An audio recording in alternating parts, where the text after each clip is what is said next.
Assalamu alaikum and good afternoon to everyone watching us today, and welcome to Nutrition Navigators podcast.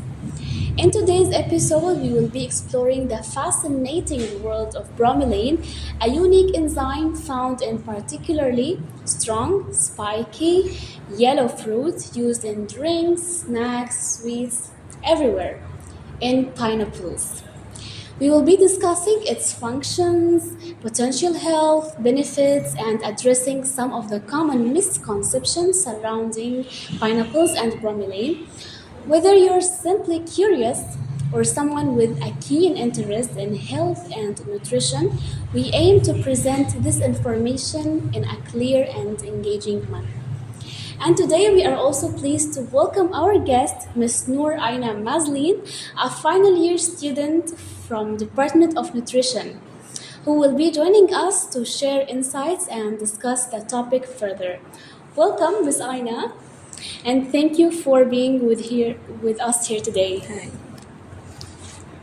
To start off, could you please introduce yourself and share a bit about your background as a student in Nutrition Department? Okay. First of all, thank you for inviting me to this podcast. And hi, Assalamualaikum. And my name is Noor Aina Mazlin binti Mazlan.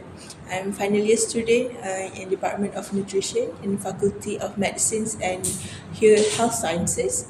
And currently in my final year study. Thank you for inviting me again. It's such a very I'm very grateful for inviting me. Such rare occasions to be invited by students. Yeah, nice to meet you too, Ms. Aina. First of all, can you please tell us what is actually bromelain to those who may not know, our Yes, viewers? actually, we mostly bromelain is rarely talked about in Malaysia actually, and we always know that pineapples is good source of vitamin C. It's a good fruit for vitamin C, but we rarely talk about bromelain, and it's a very good topic to talk about. And bromelain is actually a natural mixture of enzymes we found in primarily in stem and juice of pineapples, and the scientific names of pineapples is Ananas comosus, and it is best known for its ability to break down the proteins, which is why it's classified as a proteolytic enzymes. I see. That's so interesting to hear about bromelain, like as a start off. Now, Aina, there is a lot of buzz around bromelain and its supposed fat burning or disease cure properties. So, with your knowledge and experience, could you help clarify whether there is any truth about these claims? Yes, it's actually we hear it a lot lately because now we used to want a shortcut for everything, right? We want to get slim faster, so we're Yeah. looking for any kinds of supplements that can help us to get slim and anything. Yeah. So it's actually is a real myth that bromelain is helping us to burn fat, but it's actually a total myth actually. Bromelain is actually a properties that can help us for inflammation and for anti-inflammatory. It have the anti-inflammatory properties, is especially for people that have osteoarthritis and for the people who have to cure the post-surgical treatments. And yes, that's the main function of bromelain actually. And it also have a potential anti-cancer effects where it can also induce apoptosis. So That's it's the main more thing. related to immune system Yes, functions. yes. It's for since it's about proteins, right? So it helps to apa? It helps our tissues actually, not the fat one. Yes, understand.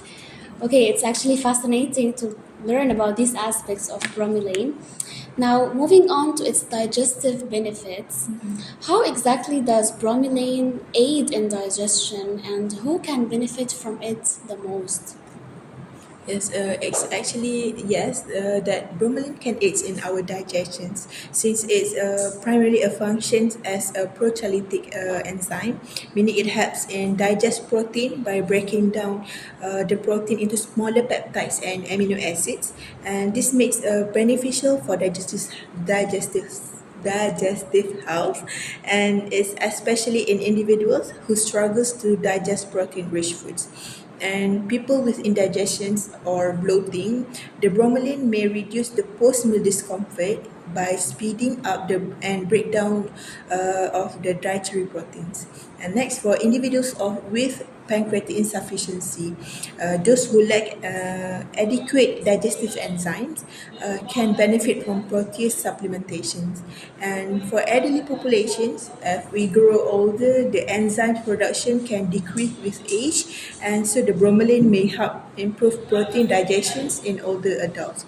So yes, bromelain can aid in digestions. And for the myth of fat burning myth, it's actually there's no conclusion. Going back to the topic, Yeah, it's okay. there's no scientific conclusions evidence that bromelain can actively burn fat or promotes weight loss in humans. Their properties is only to break down proteins more efficiently, but does not directly equate to fat reduction or increased metabolism. Alright, actually, we've also learned before about enzymes that break down proteins like pepsin, trypsin that work in the stomach, same as like amylase work in the mouth, it's located in the saliva. So, where do you think bromelains work properly? In which part of the body? This is actually in our small intestine, which where the proteins enzyme starts working there. So bromelain which works best there. Okay, that's great insights so far about bromelain. Now, for those looking to incorporate more bromelain in their diets, how can they do that? And does cooking affect its potency actually? Yes, actually, in any kinds of foods which we found naturally, like the fruits or the vegetables, the nutrients may degrade it because of cooking factors.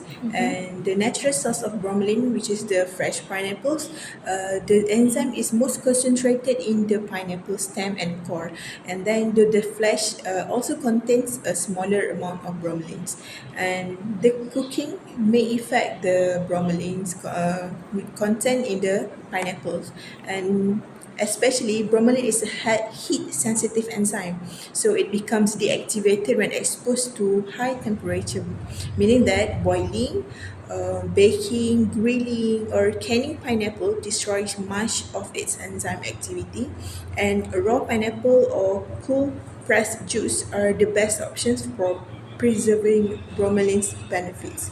So in Malaysia, we actually consume these pineapples made in many ways, which we call it some consume as gulai nenas. If you ever heard about No, gulai, which tell me about it. we consume it with we cook it with coconut milk. Oh, Yes, so it's coconut. not preferred to consume it this way. Um, Actually, that is the Malaysia's styles of cuisine. We love santan a lot, the coconut milk a lot, but it still have the benefits, but it lower down the benefits. But yes, still can consume it, but Still. it's better than we consume the fast food, right? Yeah, yeah. Yes, and also we consume the pineapples, pickled or preserved pineapples. We call it acar buah. Oh, Yes, we okay. mix with other kinds of foods, other kinds of vegetables.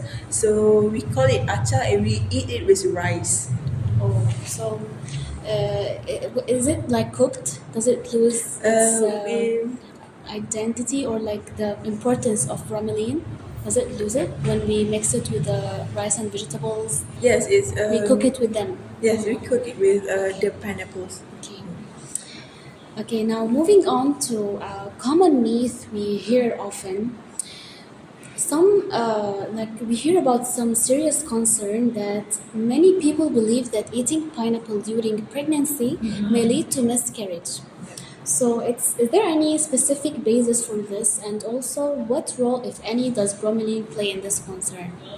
Yes, we heard it a lot actually, and Malay culture we can see in our dramas, our movies where they want to abort their babies. They will eat the pineapples, one or two slices. It actually doesn't affect at all Oh, because okay. if the bromelain may affect the baby, the pregnancy, if we consume it more than one whole pineapples.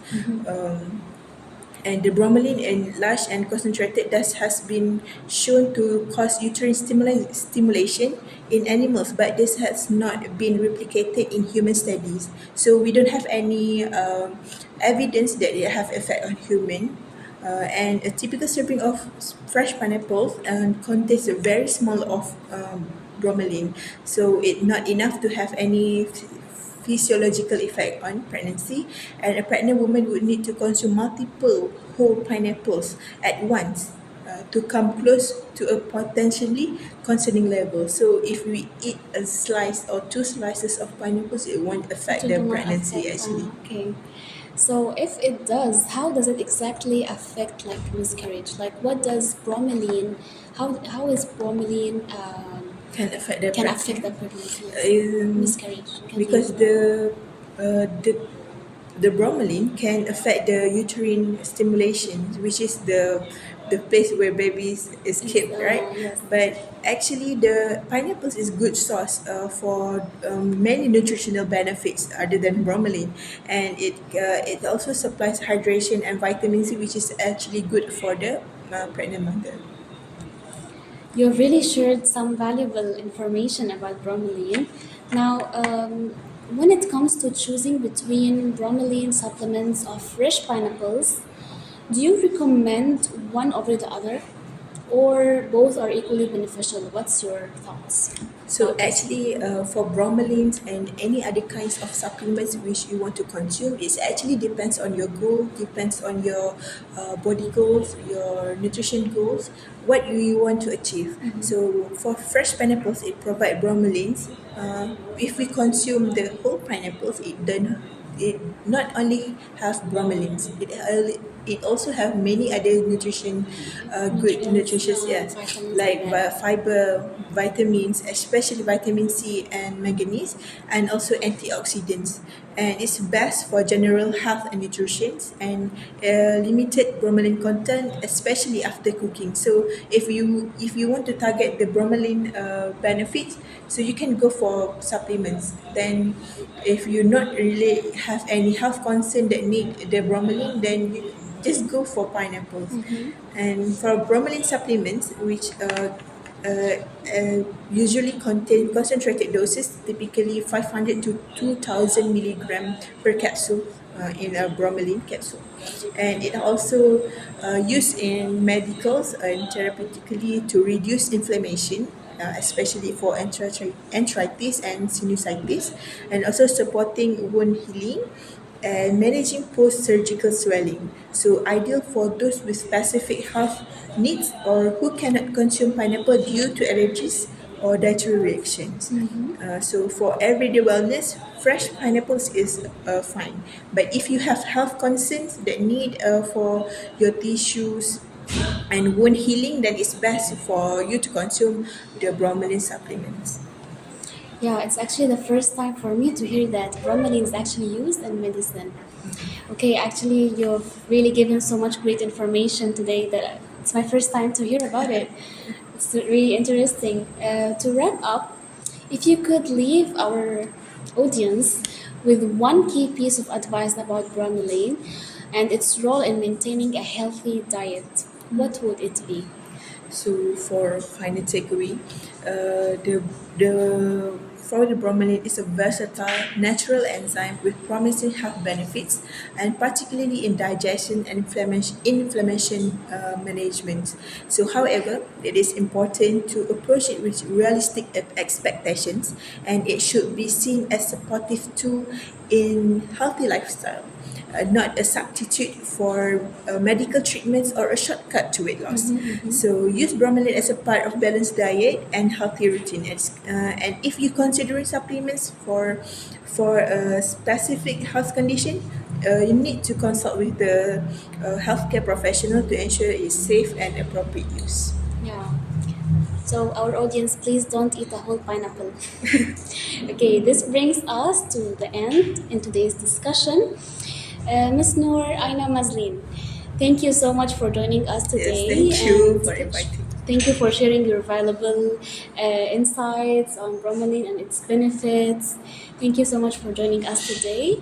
And also to our audience, thank you for listening, and we hope you find this episode as informative as we did. Take care and stay healthy. Thank you.